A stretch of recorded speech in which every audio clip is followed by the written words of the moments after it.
Welcome to Dead Pets. I am your host, Elyse Wild. We are back after taking a week off for Memorial Day weekend, and I'm excited about today's episode. Peggy Frezon is uniquely qualified to talk about pet grief. She and her husband, Mike, rescue senior golden retrievers, and they have said goodbye to many, many good dogs over the years. Recently, Peggy wrote a book about dealing with pet grief. Goodbye to a Good Dog, published by Revel Publishing, comes out on July 7th wherever books are sold. On today's episode, Peggy and I talked about the very special experience of rescuing senior dogs, what it's like to love and lose a dog in the twilight years of their life, and why, despite the pain of losing a pet, it's always worth it.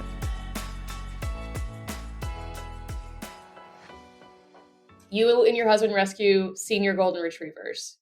Amazing. Tell me about the first senior golden retriever that you guys rescued. And what about the experience made you say, this is what we're meant to do. We have to keep doing this?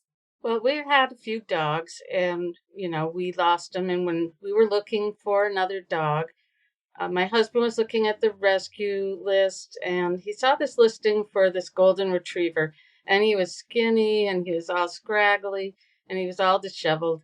He just fell in love with him. He really wanted him. I looked at the listing and the dog was 11 years old. And I was like, Mike, we can't get this dog. We'll adopt him. We'll fall in love with him and it'll break our hearts. And my husband just looked at me and he said, but he needs us. And that's when, for us, it was about what we could do for a dog and not what the dog was going to do for us. So we went and we rescued him. And he had been abandoned. He'd been on his own for who knows how long. Somebody may have just thought an old dog wasn't as much fun or he was sick. Turns out he was sick. He was just the most loving dog. He would just sit, and I have this big oversized green chair, and he'd just sit in the chair beside me when I'm working. And he was so loyal and he didn't have a single behavioral problem. He was so sweet. 11 months later, we lost him. And he did break our hearts, but it was at that time that we just realized when it was time to get another dog, we were like, we just want to get another senior. It was so good and it was so fit with our lifestyle. We're older now, we're retired, and it just felt like this was what we were supposed to do. The reason the book came about is we figured because we're going to surround ourselves with these old dogs that we might have for a year or who knows how long. We had to figure out a way to deal with losing them and being okay with that.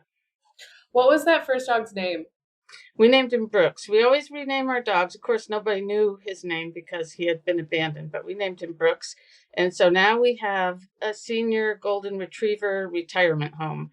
And we have it, and we named it Brooks Haven after Brooks. Oh, I love that. I love that. How many retrievers have you guys rescued at this point? We usually only have 2 or 3 at a time because we want to be sure to have the resources to take proper care of them. And usually they need medical veterinary care and everything.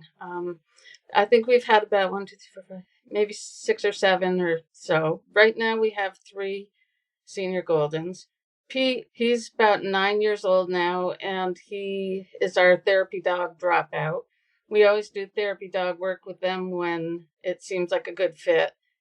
He just couldn't control himself, so he got so excited around all the other dogs and things. So he dropped it. He flunked out of therapy dog school.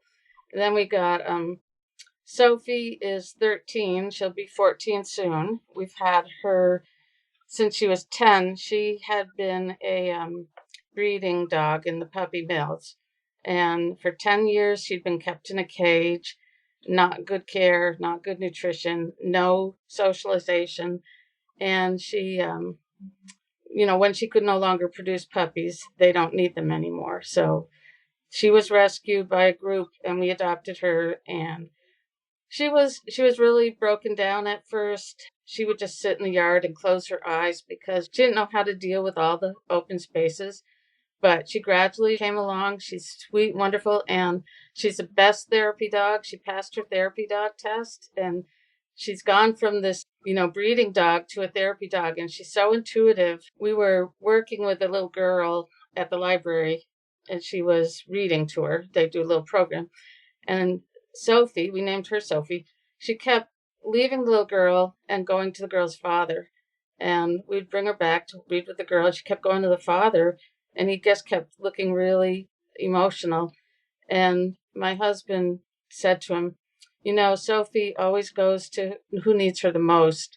And the man just said, I just lost my job. I got laid off, and I don't know how to provide for my family. And he was so upset. And he just said how patting Sophie and receiving her love just helped her so much.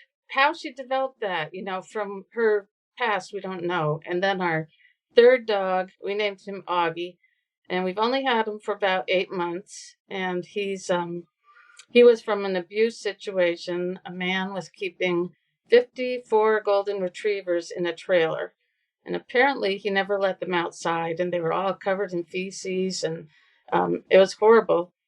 And all the dogs were rescued and have good homes now, or are finding their homes. And Augie is in training now to see if he can be a therapy dog. Jury's still out on that. We're not sure, but he's doing okay. But he's now just so happy.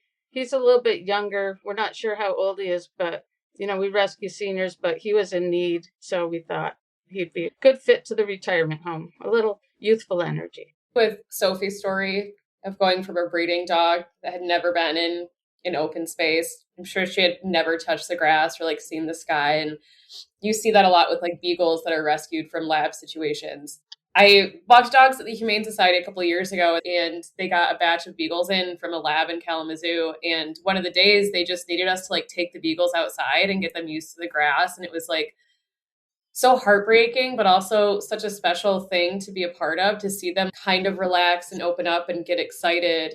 I think that's why rescuing is so, so important, is that you never know what a dog could be.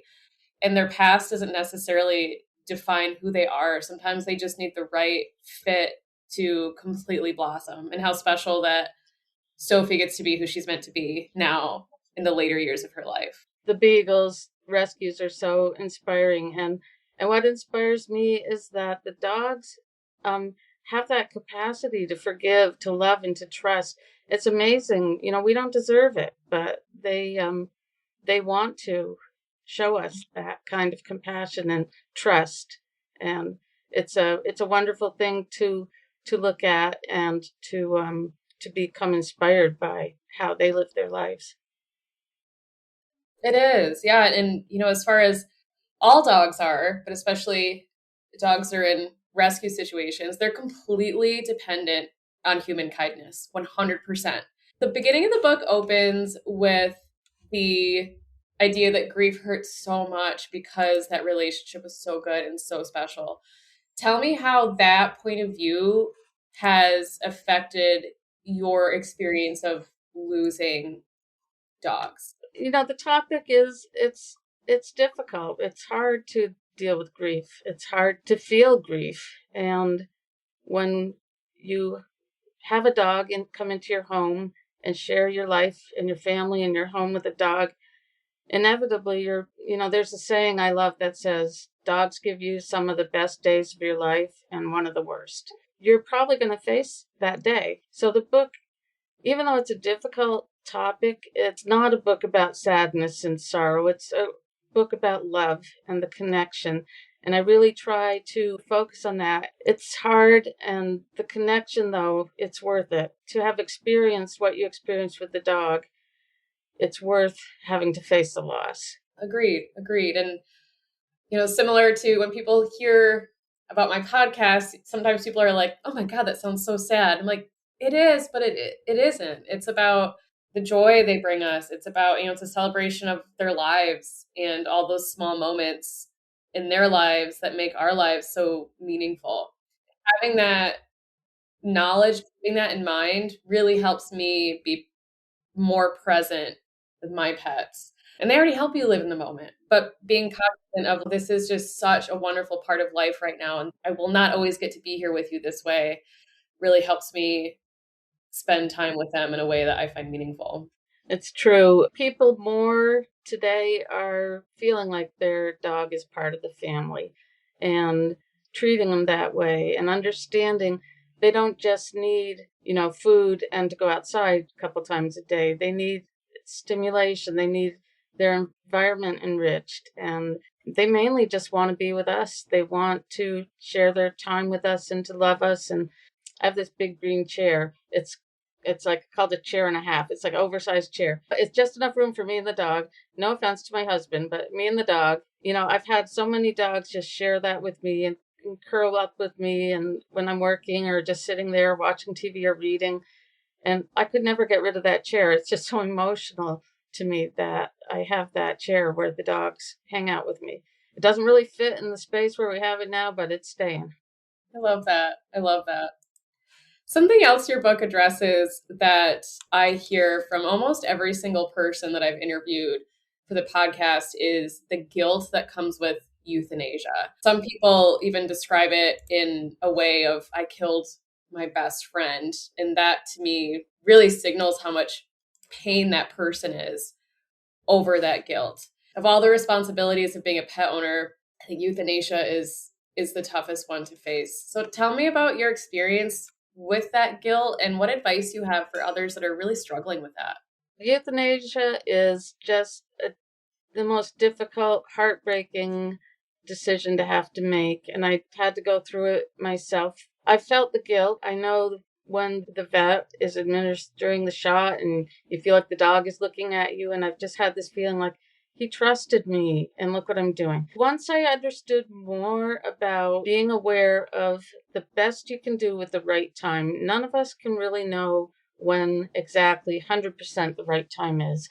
I put a quote in the book from veterinarian Dr. Mike Paul, who said, "We all strive for not a moment too soon, but not a moment too delayed." That's a wonderful quote because that is what we should aim for. Yet, when is that moment? Ernest is the most recent dog that we lost. Ernest was 16, which is very old for a golden retriever. And he was a therapy dog. He had been in a home where the couple had gotten divorced and neither one wanted him. So they just kept him in a cage and never gave him any attention or love. When we got him, all he wanted was just to be loved and to be patted. And he was just so good. And he had a lot of health issues. He had kidney disease and arthritis and all the typical things you'd get a dog gets when they're old. There's a quality of life scale you can find online or your vet can give you. And I would evaluate his quality of life every day, sometimes twice a day. I really was cognizant of that. Is his quality of life still good? And dogs can't make their own healthcare decisions. They can't know what the future has for them, but we do sometimes have to make that decision. Dr. Paul did say that we all wish that our dog would pass quietly in their sleep. He said that rarely happens, and even when it happens, the dog may have been suffering a lot and you just didn't know it. So sometimes you have to make this decision. You're doing it because it's the right thing to do, and there should be no guilt about it. I always say, make it along with your vet. Combine what you've seen, what you experience with the vet, and usually your vet has done a lot of testing and has all the medical experience. And try to make a good decision. Then once you make the decision, just don't look back and second guess it. It's so easy to say, could I have waited another month or did I do it too soon? But you got to just try to make the best decision. I've been there at the end for all my dogs, and I always encourage people, if you can, try to be there at the end with them. It's not right for everyone, but it turns out it's very peaceful for me, and it's very loving. And we spent that time with Ernest. He was eating right up until his very last breath. He loved food so much. The last thing we gave him was a Hershey's Kiss, because no dog should go to heaven without tasting chocolate. So he had his Hershey's Kiss, and that was the last thing he had. The book includes really practical ideas like a memorial garden, writing an obituary, a scrapbook, even spinning a dog's fur into yarn, which I really love that. I've researched a ton of different ideas on how to memorialize pets, and I have not seen spinning their hair into yarn. And it is also perfect for Goldens too. It's like all golden hair.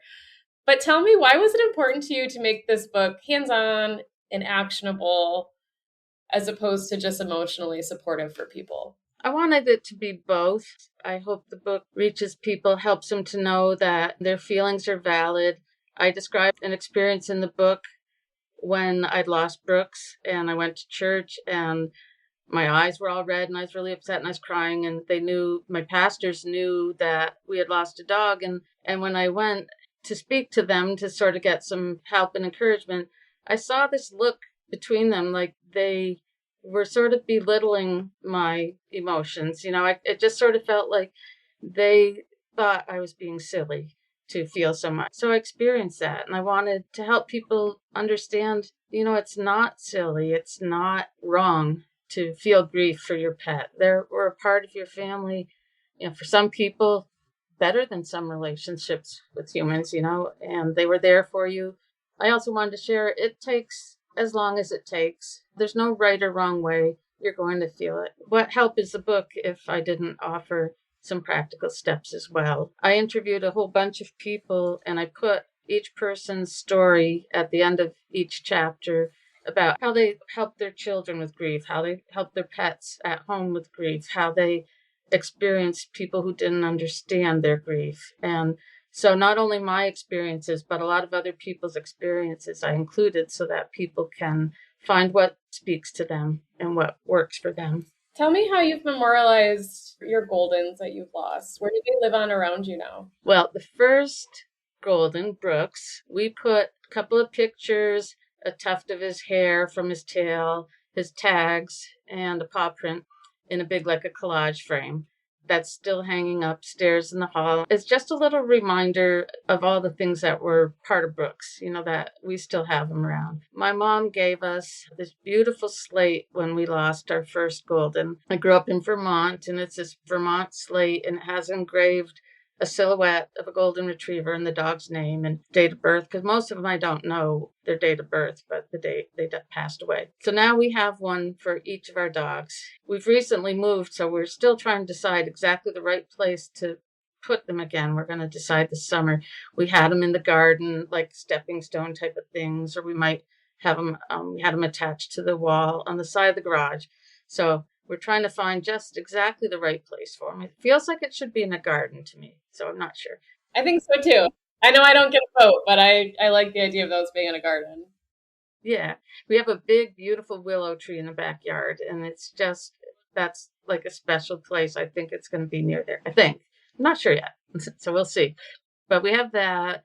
Most vets give you the paw print or lock of their hair. Some people even get a nose print. I haven't gotten one of those, but some people do. We keep their tags. A lot of people, one person told me a story about they used to go hiking a lot with her dog.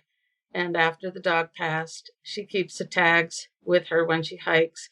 And the dog used to love to swim in the lake. So she'll walk along, the tags are jingling like they used to jingle on the collar. And then when she got to the lake, she always dips the tags into the lake. Just a way of giving honor to her dog. There's so many things you can do, so many ways. Like you said, you could journal, you could paint. One person took a paint and sip class. She wasn't an artist, but she took the class and just was able to study a picture of her dog and paint that picture, and spending all that time just thinking about her dog. One of the things that your book also mentions is how our other pets grieve, how the pets that are left behind grieve for their buddy, their friend, their family member. Tell me how you have helped your dogs through that process, and what should people look out for signs that their dog is grieving and needs support? Some of our dogs have grieved a lot for the other dog, and we've had one or two who didn't really seem to care. So I think it's individual. We had a little spaniel who was very bossy, and I think she was like, all right, I got the place to myself now. One of the things we do is we let them sniff the dog's collar after he passed. It's hard to know exactly what it meant to the dogs, but it seemed to help. They seemed to know what they were smelling. We keep it on a shelf, and sometimes we take it down and let them smell it. The dogs definitely grieve in the same ways that people grieve. They're missing them. There's no one way because each dog is different, each situation. A friend told me that she didn't want to get another dog after her dog passed, but she opened like a little boarding kennel and daycare so that she'll have companions and friends for her dog. And that was a solution that worked for them. I think you just need to give them time and extra attention, extra walks, extra cuddles. The question, should I get another dog? For some people, the answer is yes right away. For some people, it's no, never again. And for others, it's more of a gray area and one that can cause a lot of confusion and pain. So what's your advice to people if they're struggling with that as well? I'm struggling with the decision of should I get another dog? It's a very personal decision to get another dog or not. For me, because we rescue senior dogs and we can only help so many at a time, we usually look for another senior dog who needs us because now we have a space where we can help them. That's not the case for everyone. And so there's no answer that fits everyone because I've spoke to people about it and everyone was different. Some people wanted to get one right away. And I always stress, you're not replacing that dog. You're just finding a new place for those feelings of love and nurturing to go. And I think that's biggest help. I understand not everyone can do it right away or wants to, but to have a place for my love to go, for my nurturing, and to have another dog who I can focus on and who needs me really helps me to heal. And I never feel like it's replacing that dog. Some people want to get a dog that's exactly like their other dog. They want the same color, the same sex, same breed. And some people have told me they want to get a dog that's exactly the opposite, as far away from that dog as they can get. They don't want to compare them. They don't want to maybe be reminded of them or whatever. They want something totally different. Some people said they waited a bit. I don't think there's a one answer fits all for that, except for you got to do what you feel is right for you. And if you decide to get another dog, it's not something to feel guilty about. It's a good thing. You're giving another dog the love that you have to give. What do you want people to feel when they finish your book? The main thing, I want people to understand that their grief is valid. Their grief is okay. It's perfectly natural. It's perfectly acceptable. And by the time they finish the book, I hope that they might be able to look upon their dog with joy and happiness instead of feeling the weight of all the grief, that maybe they can find a way that they can look at the pictures of the dog and just feel like this was a wonderful experience I had. I miss it. I miss my dog. What a great time we had together. My main takeaway is always, it was worth it. Having a dog is worth the pain of losing a dog. Thank you for listening. If you enjoyed this episode, please like and subscribe and share with your friends. If you have a dead pet that you'd like to share, please send an email to deadpetsofficial@gmail.com. Dead Pets is a Wild Media Industries production. It is written and hosted by me, Elyse Wild. Until one has loved an animal, a part of one's soul remains unawakened. Anatola Franz.